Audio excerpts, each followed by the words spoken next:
اللہ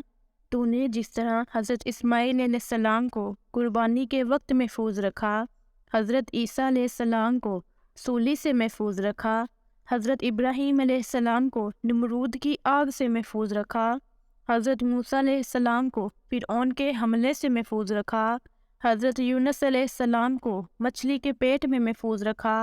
حضرت نوح علیہ السلام کو طوفان سے کشتی میں محفوظ رکھا، حضرت یوسف علیہ السلام کو کنویں میں محفوظ رکھا، حضرت امام حسین علیہ السلام کی نسل کو یزید سے اپنے ایمان میں رکھا، حضرت مریم علیہ السلام کو لوگوں کے طعنوں اور تہمتوں سے بچا کے رکھا، نبی کریم صلی اللہ علیہ وآلہ وسلم کو مشرکین مکہ کی چالوں سے محفوظ رکھا،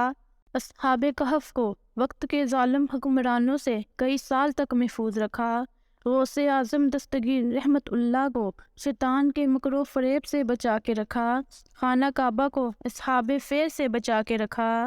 بدر کے میدان میں فرشتوں کے ذریعے مدد پہنچا کر مسلمانوں کو بچا کے رکھا، ابابیلیوں کے ہاتھوں ہاتھی مارنے والے میرے پیارے رب ایسے ہی اپنی رحمت خاص سے اس دعا کو پڑھنے والے اور ان کے تمام گھر والوں کو ہر مصیبت، دکھ، درد، آزمائش، فکر، رنج، غم، افلاس، تنگی، بے برکتی، قرض، مرض،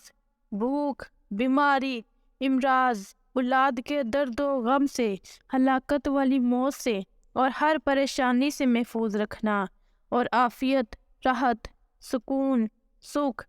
چین، اطمینان اور برکتوں والی خوبصورت زندگی عطا فرمانا، آمین۔